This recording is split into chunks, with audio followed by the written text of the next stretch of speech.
বান্দা তোমরা আমি আল্লাহকে ভয় করো। ভয় করবো কাকে? কথা বুঝতে পারতেছেন না? মেম্বারে, চেয়ারম্যানে, এমপি রে, পুলিশ, র্যাব, বিডিআর, ভয় করে কার?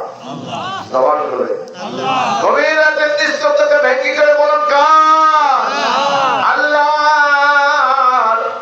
আল্লাহকে যদি কোনো মানুষ ভয় করে ওই লোক কোনদিন নামাজ ছাইড়া দিতে পারে, রোজা ছাইড়া দিতে পারে, পর্দার বাইরে চলতে পারে, সুদ খাইতে পারে, ঘুষ খাইতে পারে? সম্ভব? কথা বলে না? আল্লাহকে ভয় করলে সুদ খাওয়া সম্ভব? আল্লাহকে ভয় করলে বেপরদায় থাকা সম্ভব? আল্লাহর ভয় থাকলে দুনিয়া, শুধু দুনিয়া, শুধু দুনিয়া, ডানে দুনিয়া, বামে দুনিয়া, আল্লাহ এত সম্পদ দিছে তারপরও দুনিয়া আরো চায়। কি কথা বলে না কেন? আল্লাহ ভয় নাই। আল্লাহর ভয় যাদের বিরুদ্ধে, যাদের ভিতরে আছে, তারা কখনো এই দুনিয়াকে গ্রাস করে ধরতে চায়। ছোট্ট করে আমি একটা হাদিস আপনাদেরকে শোনাই। হাদিসে সাহাবা সাইয়েদনা ওমর ইবনে খাত্তাব রাদিয়াল্লাহু তাআলা আনহু, নাম জানেন তো আপনারা? বলেন না কেন? ওমর রাদিয়াল্লাহু তাআলা আনহু তিনি যখন খলিফা ছিলেন, বক্তৃতা দিচ্ছেন জুমায়, হঠাৎ করে হযরত ওমরের বক্তৃতার ভিতরে একজন রাখাল, বেদুইন গ্রাম থেকে উঠে আসা একজন রাখাল বললেন, ওমর আমি একজন রাখাল, তোমাকে সতর্ক করছি, তোমার এই শাসনভার পরিচালনা করতে চাই না, তুমি যদি কোরআন হাদিসের বাইরে চলে যাও, আমার এই রাখালের লাঠি তোমাকে সোজা করার জন্য, সোজা পথে আনার জন্য যথেষ্ট হচ্ছে। কথাটা ওজন বুঝেন নাই, একজন রাখাল ওমরকে বলতেছে, ওমরকে আমার হাবিব বলছে ইসলাম সত্য পড়ার পরে তাহার কি পেয়েছ খুঁজি, তাহার পরশে সোনা হলো যারা, তাহারে তো মরা বুঝি। বলেছেন হযরত রাসূল শেষ পয়গম্বর, আমার পরে যদি নবী হতো কেউ হতো ঠিক সে আমার। অর্ধ জাহান শাসন করেছেন ধুলির চড়তে বসি, খেজুর পাতার প্রাসাদ যাহার বারে বারে গিয়েছে খুশি। সে ওমরকে বলছে, যে ওমরের মেজাজ অনুযায়ী আল্লাহ পাক কোরআনুল কারীমের ভিতরে 23 জায়গায় আয়াত নাযিল করেছে। সুবহানাল্লাহ বলেন। আল্লাহর হাবিব ইমাম ওমর একদিন খানায় খাবার পাশ থেকে হেঁটে যাচ্ছেন, মাকামে ইব্রাহিমের পাশ থেকে। ওমর রাদিয়াল্লাহু তাআলা আনহু আল্লাহর হাবিবের জামাটা পিছন থেকে টাইট করছে। কোথা থেকে টাইট করছে? পিছন থেকে। ইয়া রাসূলুল্লাহ, ইয়া হাবিবাল্লাহ, আমার এই মাকামে ইব্রাহিমে আমার 2 রাকাত নামাজ পড়তে মন চায়। সুবহানাল্লাহ বলবেন না?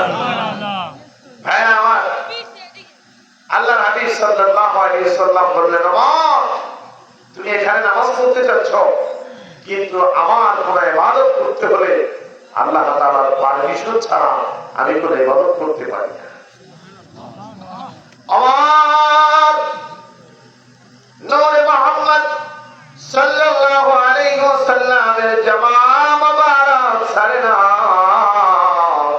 বলে, ওমর এই জায়গায় 2 রাকাত নামাজ আমার পড়তে মনে চায়। আল্লাহর হাবিব বলে, ওমর অনুমতি নাই, নামাজ পড়া যাবে না। ওমর বলছে, বুঝি না নামাজ এখানে পড়তেছে মাকামে ইব্রাহিম।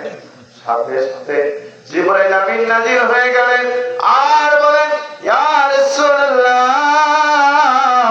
ওমরের মেজাজ অনুযায়ী আল্লাহ রাব্বুল আলামিন এইখানে নামাজ আদায় করার হুকুম করে দিয়েছে। এজন্য হাজিরা যখন হজ করতে যায় মাকামে ইব্রাহিমে নামাজ পড়ে কি পড়ে না? কি হুজুর মাকামে ইব্রাহিমে নামাজ পড়ছেন না? এই নামাজ হলো ওমর রাদিয়াল্লাহু তাআলা আনহু জামাত আনা নামাজ। সুবহানাল্লাহ বলে। সে ওমরকে বলছে, ওমর একজন রাখাল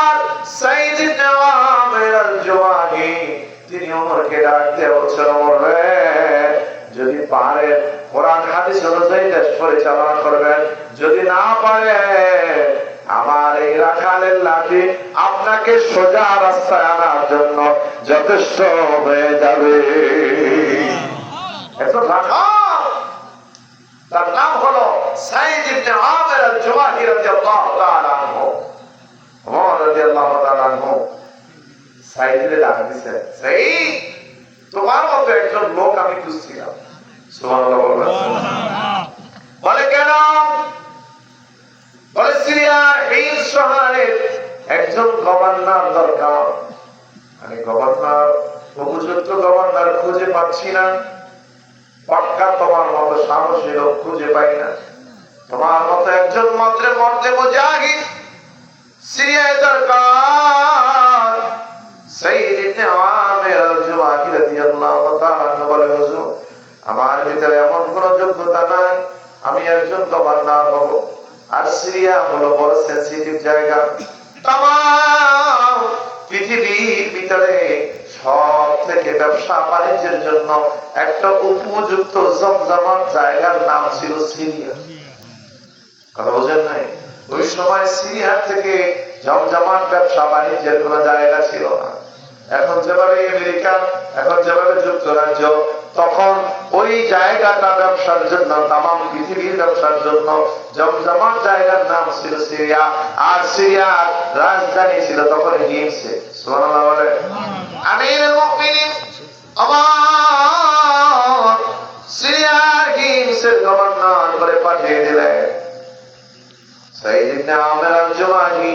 তিনি গভর্নর হয়ে চলে গেলেন। 1 বছর হয়ে গেল। হিমস শহর থেকে কিছু লোকজন আসলো। ওমর রাদিয়াল্লাহু তাআলা ভালো মন্দ জানতে চাইলেন তাদের কাছ থেকে। তারা ভালো ভালো কথা বললেন। ওমর বললেন, তোমাদের আর্থিক কি অবস্থা? ওমর রাদিয়াল্লাহু তাআলা তাদের আর্থিক অবস্থা জানতে চাইলে তারা বললেন, আমাদের আর্থিক অবস্থা অত ভালো না। ওমর বললেন, তাহলে একটা গরিবের লিস্ট দাও।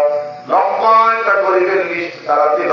ওমর রাদিয়াল্লাহু তাআলা লিস্টটা যখন হাতে নিলেন, হাতে নেওয়ার সাথে সাথে ওমরের চোখ থেকে পানি পড়া শুরু হয়ে যায়। বলে, লিস্ট হাতে নিলে কাঁদতে কেন?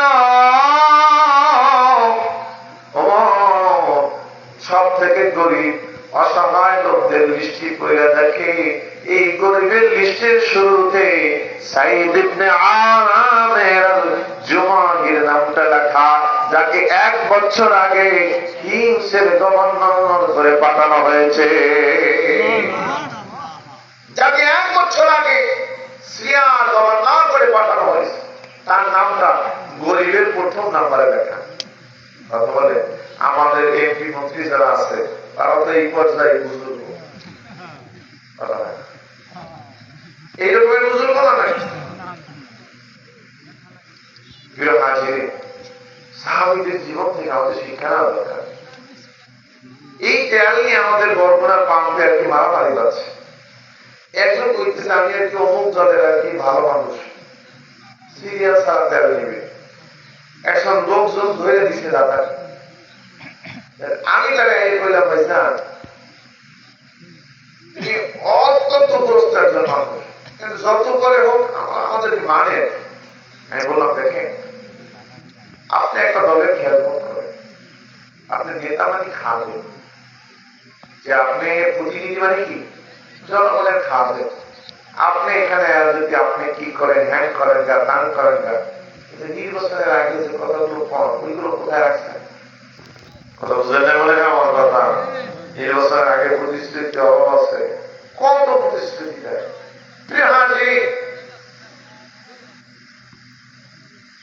আপনার যদি আমির হতে হয়, নেতা হতে হয়, আপনাকে এই সাইদ ইবনে আমির আল-জুমাহির জীবনে আপনাকে পড়তেই হবে। এখান থেকে আপনাকে শিক্ষা নিতে হবে। ওমর রাদিয়াল্লাহু তাআলা আনহু সাইদ ইবনে আমির আল-জুমাহির নামটা প্রথম লিস্টে দেখে তিনি হিমসের মানুষদের কাছে প্রশ্ন করলেন, আমি এরকম ফকির, এরকম তোমাদের আমির কি ফকির। তিনি বললেন ক্বালু বালা, আমাদের আমি ফকির, শুধু ফকির না বালা আমিরুনা ফকিরও না, আমাদের আমি হলো ফকিরদের লিডার। সুবহানাল্লাহ বলেন না?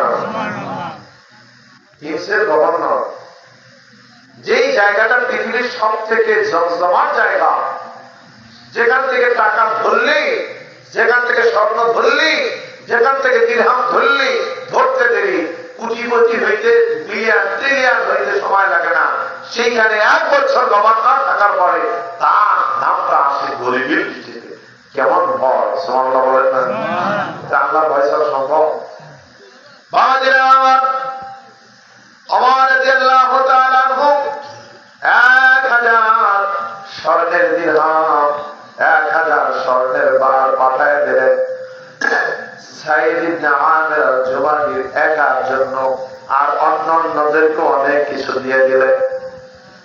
ওমর রাদিয়াল্লাহু তাআলা আনহু চিঠি লিখলেন, হাজা হাদিয়া মিন আমিরুল মুমিনিন ওমর ইবনে খাত্তাব রাদিয়াল্লাহু তাআলা আনহু ইলা আমিরুল হিম, এটা ওমর ইবনে খাত্তাব রাদিয়াল্লাহু তাআলা আনহুর পক্ষ থেকে আমিরে হিমসের জন্য এটা হলো একটি হাদিয়া।